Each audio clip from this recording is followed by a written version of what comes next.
The only reason I still have my 3 home decor boutiques, the only reason I'm not sitting in some studio apartment right now wondering how I lost everything I spent 22 years building is because of one decision I made before I ever walked down the aisle. I never told the man I married what I was actually worth, and that silence saved my life. My name is Carol. I'm 66 now, living in San Antonio, Texas, and running 3 stores that I built from nothing but stubbornness and a lot of sleepless nights. They're called Hearthside Home. The first opened in a small strip mall on the north side of the city in 2003. The second came 6 years later in a renovated Victorian storefront in New Braunfels. The third I opened in 2018, right on the Riverwalk, and that one became something I'm still proud of every single morning when I unlock the door. But let me back up, because the stores are only part of the story. My husband Robert died in 2001. Pancreatic cancer. Fast and brutal. Gone in 4 months from the first symptom to the last breath. We had been married for 19 years. Our son Daniel was 17 at the time. Our daughter Marie was 14. I was 43 years old, a part-time bookkeeper for a dental practice, and I had no idea what I was going to do. Robert left me a small life insurance payout and a piece of advice he'd given me 100 times when he was alive. Trust your eye, Carol. You see things other people don't. He meant it literally. I had always had a gift for knowing which objects belonged together in a room, which colors made a space feel like a home instead of just a house. Friends asked me to help decorate.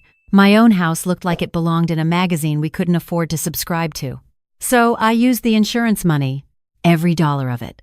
I opened a store that sold carefully curated home decor, not mass-produced, not catalog items, but hand-picked goods from local artisans, small manufacturers, vintage estate sales, and a few specialty importers I'd discovered through months of research. I named it Hearthside because Robert used to say the hearth was the center of everything, the place a family returns to. I will not pretend it was easy. I was 43 years old, learning how to negotiate wholesale contracts and manage inventory, and deal with a landlord who thought I'd be out of business in 6 months. I drove to Round Top twice a year for the Antique Festival, loading my SUV until the tires were nearly flat. I stayed up until midnight building my own website because I couldn't afford to pay someone else. There were months when I paid my employees before I paid myself and prayed the next week's sales would cover my mortgage. But it worked. Slowly, then steadily, it worked. By the time Daniel and Marie had both finished college, I paid for the Beaverton location was profitable enough that I opened New Braunfels. By the time I turned 60, I had 3 stores, 11 employees, and 0 debt. The businesses were mine, clean and clear. I owned all the inventory, all the equipment, all the goodwill, all the relationships. Revenue across the 3 locations was running just under $500,000 a year. Margins were solid. I had a financial advisor, a business attorney, and more than 20 years of hard-won knowledge about what it took to make something like this survive. I was also completely, thoroughly alone. Daniel lives in Denver with his wife and my 2 grandchildren. But the day-to-day was me, my 2 cats, Maple and Fig, and the quiet of a house that used to hold a family. I had my book club, my church group at First Methodist, my friendship with my neighbor Patricia, and the stores. For a long time, that was enough. Then it quietly stopped being enough, somewhere around my 63rd birthday, and I admitted it to myself on a Tuesday evening sitting on my back porch watching the sun go down over the live oak trees, and I thought, this is beautiful, and I have no one to share it with. That is when I made the profile on the senior community dating app my friend Sandra kept telling me about. I want to say I felt embarrassed creating it. I want to say I second-guessed myself for weeks.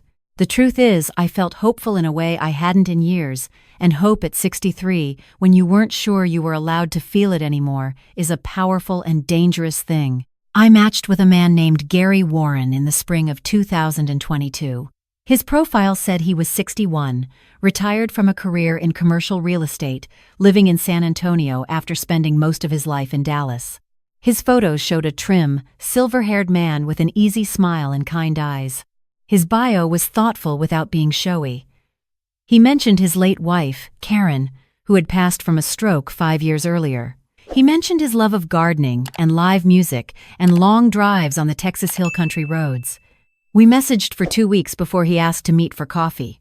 When I walked into the cafe and saw him stand up from the corner table, I thought, this is a real person. Not a profile, not a possibility, but an actual man who had lived a real life and was standing up because he had been raised to stand up when a woman approached. He shook my hand and then laughed a little and said he'd been nervous. I laughed too and said I had been also. We talked for 3 hours. I want to be honest about what those early months felt like, because I think it's important. Gary Warren was warm and attentive and funny in a dry, understated way that reminded me of the men I'd grown up around in my father's Texas family. He remembered things I mentioned in passing, the name of my cat, the author of the book I was reading, that I took my coffee with 1 sugar. He asked questions and listened to the answers. He called when he said he would call. He was present in a way that some men never learn to be at any age.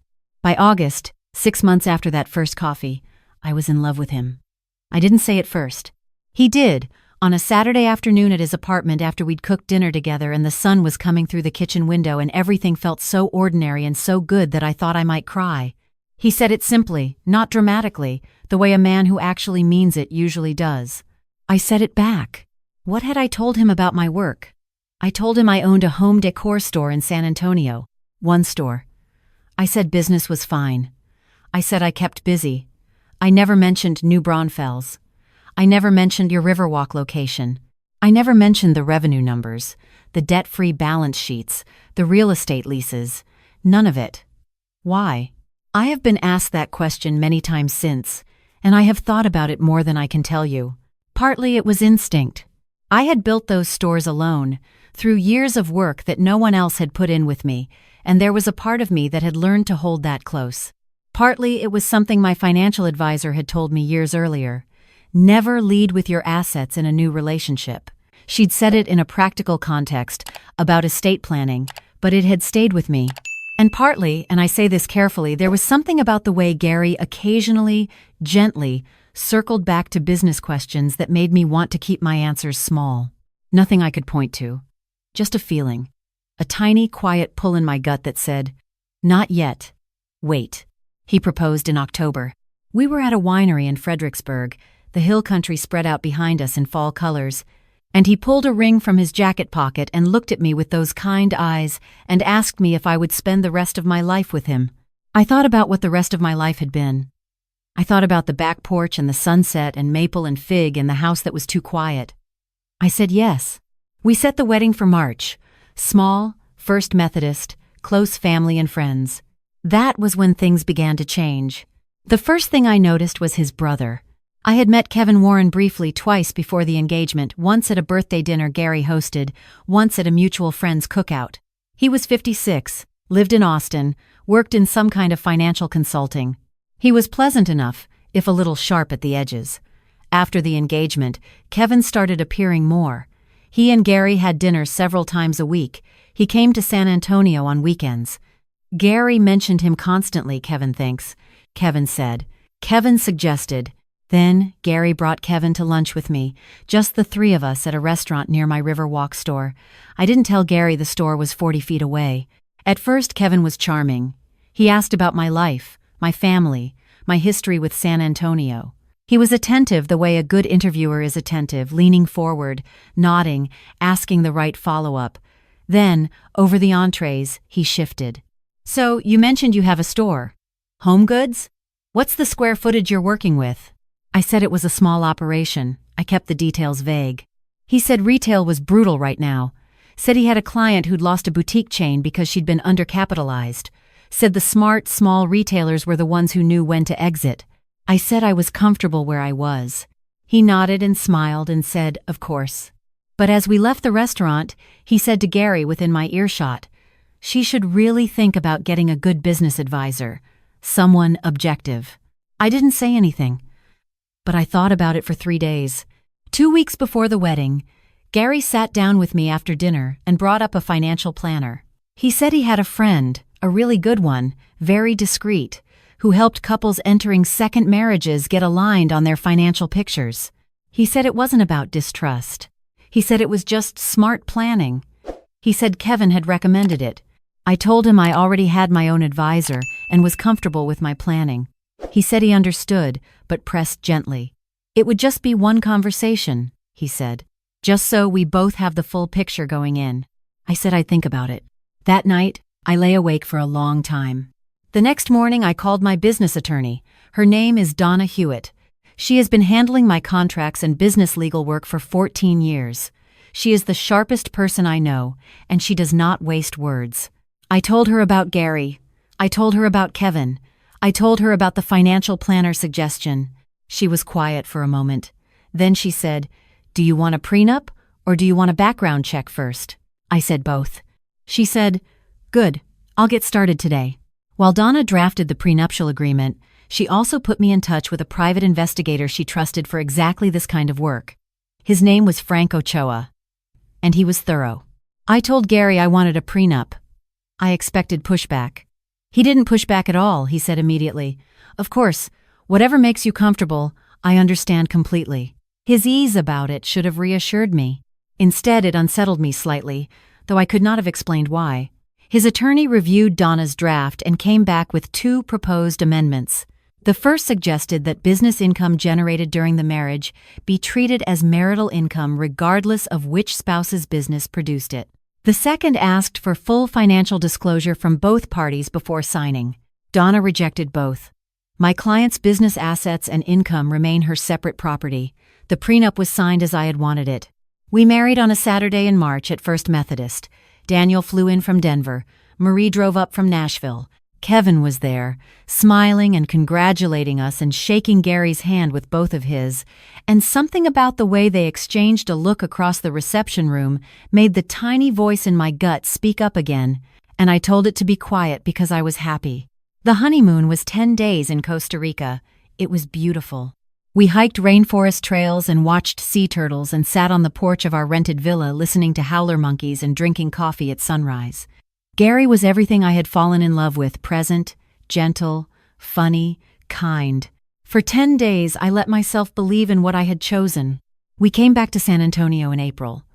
Gary moved into my house, a 4-bedroom craftsman on the northwest side that I had paid off 7 years earlier. I did not mention it was paid off. The first month was fine. We settled into a rhythm.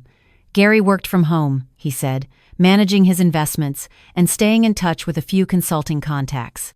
I went to my store, Singular, as far as he knew. We cooked dinner together. We walked the neighborhood in the evenings. Kevin came to visit most weekends.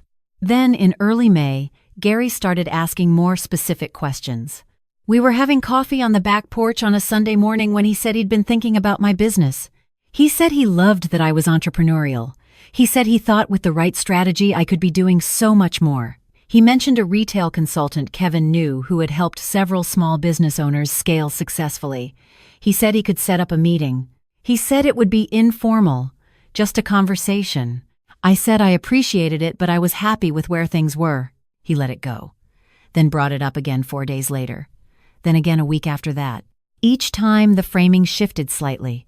First, it was about growth, then it was about protection. The retail climate was uncertain, he said, and it would be good to have a professional look at the structure. Then it was about our future together, about building something as a couple instead of just keeping separate things separate. I deflected every time, but I noticed the pattern.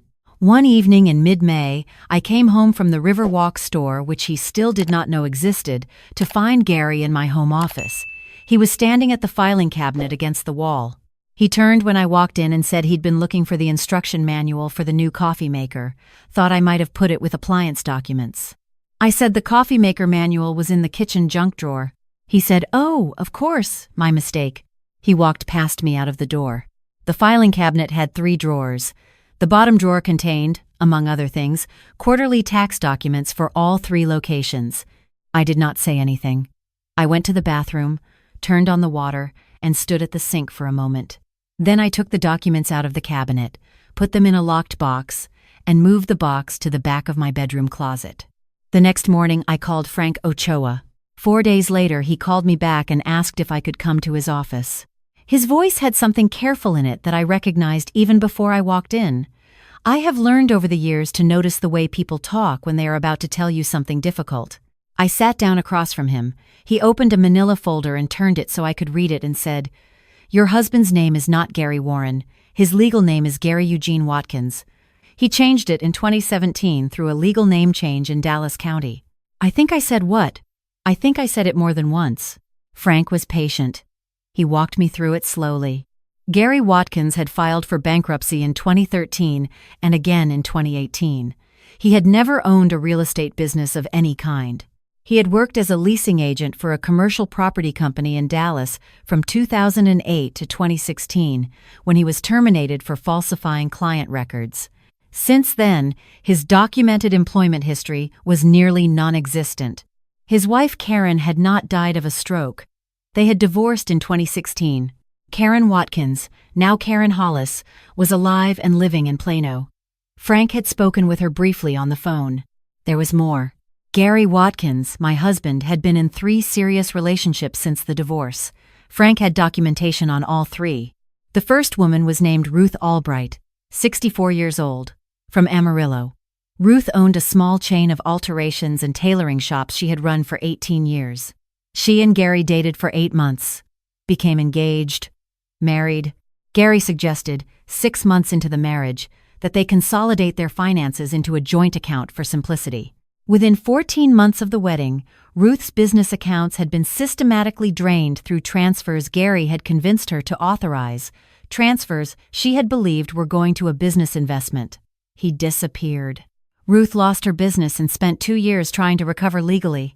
She was unable to. The second woman was named Gloria Reyes, 61, from Fort Worth.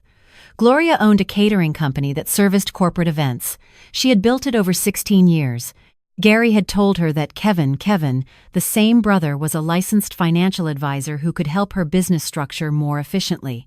She had met with Kevin twice and been persuaded to restructure 2 of her business accounts in a way that gave Gary limited signatory access. He used that access. She lost her operating capital and had to close. She had filed a police complaint, but Gary had already changed his name and moved. The third woman was named Barbara Yount, 67, from Houston. Barbara owned 2 gift boutiques. She was sharper than the previous 2. She refused every request to combine finances, refused to add Gary to any accounts, became suspicious when Kevin pushed for a second meeting, and started asking increasingly specific questions about her real estate leases. She broke off the engagement before they married and filed a report with the Houston Police Department. That report was in Frank's folder. 3 women, all widows, all between 60 and 67, all small business owners in Texas, all met through online platforms or community groups. I sat in Frank's office looking at those pages for a long time. Frank said, "There's something else about his brother." Kevin Warren, his real name was Kevin Watkins, was not a financial consultant. He had a suspended broker's license from 2015. He had been Gary's partner in every single instance. He identified the targets, gathered financial intelligence, established rapport, and advised Gary on the approach. Barbara Yount's private investigator in Houston had documented Kevin's involvement extensively. They were a team. They had been doing this for years. I drove to Donna's office directly from Frank's. I sat across from her desk and told her everything. She looked at the folder. She was quiet for a moment, which for Donna means she is deciding what to do, not whether to do it. She said, "You need to go home and act completely normal. Don't change anything. Don't move any accounts he doesn't know about, which, from what you've told me, is all of them. Don't confront him. Don't give him any indication that anything has changed." I said, "How long?" She said, "I'm contacting the FBI field office in San Antonio today. We have Barbara Yount's report, we have the pattern, we have the interstate activity. This is federal fraud. They'll move when they have enough, and what you've gathered is significant. Days, maybe 2 weeks." She looked at me directly and said, "Carol, you are not in danger the way those other women were because of 2 things. He doesn't know the full extent of what you have, and you have documentation he never touched. That prenup is airtight. Do you understand what I'm saying?" I said yes. She said, "Go home, have dinner, ask about his day. Trust me, I do not know how to fully describe those next 11 days. I have thought about them often, and I think the closest I can come is to say I lived inside 2 different realities simultaneously. One was the surface, dinners cooked, conversations held, coffee made in the morning, Television watched in the evening, Gary's hand on my shoulder as we stood on the back porch watching the live oaks go dark in the dusk. The other was the knowledge I carried at every moment, in every room, in every ordinary exchange, the knowledge of what he was and what he had done to Ruth and Gloria, and how close he had come to doing it to me. Kevin came to visit one more time during that period. He took me to lunch, just the two of us, which he had never done before. He was warmer than usual, more personal. He asked about my family, my childhood, how I had ended up in retail. He said he'd always admired women who built their own things. He said Gary talked about me with such pride. He said he hoped I knew that Gary just wanted to take care of me, that it came from a real place, and that sometimes men from their background, he paused, searching for the word men, like them just expressed care through practical things, through wanting to be useful financially. I said I appreciated knowing that.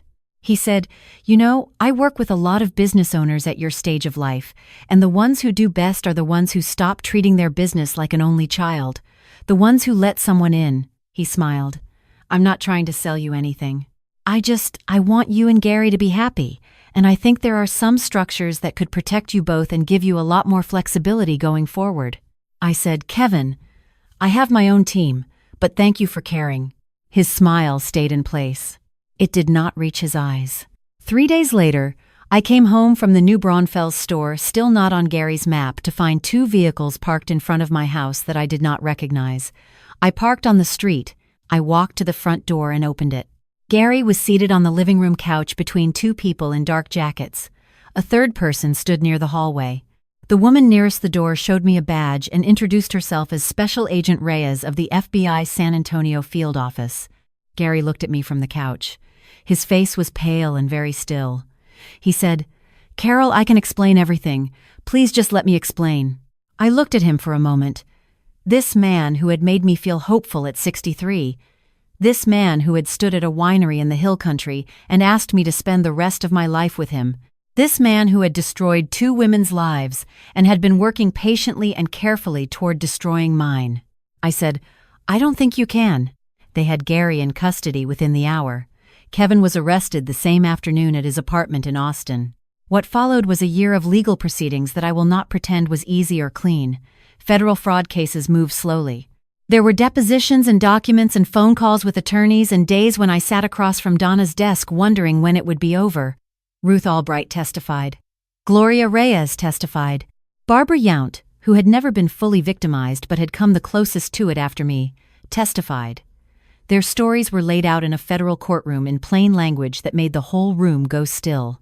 Gary Watkins pleaded guilty to wire fraud, conspiracy to commit fraud, and identity fraud involving 2 counts from previous victims. He was sentenced to 11 years in federal prison. Kevin Watkins pleaded guilty to his role as co-conspirator and received 7 years. As part of the plea agreement, they were required to pay restitution to Ruth and Gloria. The amounts will not come close to covering what those women lost. But it is something. It is a record that exists. I filed for divorce the day after Gary's plea was entered. It was finalized in 90 days. The prenuptial agreement meant there was nothing to contest. What was mine had always stayed mine. I want to tell you where I am now. My 3 stores are open. Revenue is up slightly from last year. My manager at the New Braunfels location, a young woman named Priya, who has been with me for 4 years, is in conversations with me about eventually buying into a partnership there. My Riverwalk store is the one I am proudest of. Daniel's older daughter, my granddaughter Sophie, is 12 years old and already obsessed with home design. She redesigned her bedroom last fall, using pieces she found at an estate sale, and sent me photos that made me laugh and tear up at the same time. I still have my house. I still have Maple and Fig, who are elderly and opinionated and deeply uninterested in my romantic history. I still have Patricia next door and the book club and First Methodist and the live oaks on my back porch going golden in the fall. I did not look for another relationship after Gary. I am not saying I never will. I am saying that I no longer feel the quiet desperation I felt at 63 when I sat on that porch and told myself I was missing something. I think what I was missing was permission to believe that what I already had was enough, that the life I had built, the work I had done, the independence I had earned, was not a consolation prize, but the actual prize. Ruth Albright called me after the sentencing. We had spoken during the trial, but this was the first time we talked without attorneys present. She cried. I cried. She asked me how I had known to protect myself. I told her I hadn't known, not exactly. I had followed an instinct I couldn't fully explain, a quiet pull that said, wait, said not yet, said hold this close. She was quiet for a moment, and then she said, I had that instinct too. I just didn't listen. I have thought about that conversation many times. I am not smarter than Ruth. I am not more capable or more deserving. The difference between her outcome and mine was not wisdom, exactly. It was one small decision made in the early months of a romance, when everything felt new and hopeful and I still couldn't see clearly, a decision to keep one part of myself protected until I knew for certain that it was safe. That decision, made without fully understanding why, was the thing that saved everything.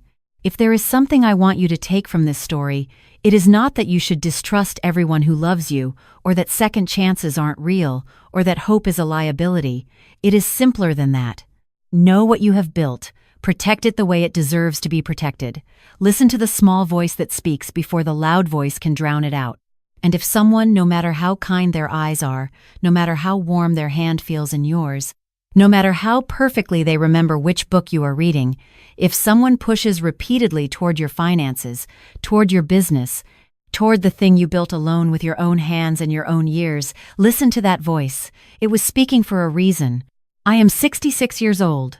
I am standing in my Riverwalk store on a Tuesday morning, watching the light come off the water and onto the handmade pottery on the shelf by the window, and I am whole. I am unbroken. And the only reason is that I trusted myself more than I trusted the story I was being told. That is everything. That is the whole of it.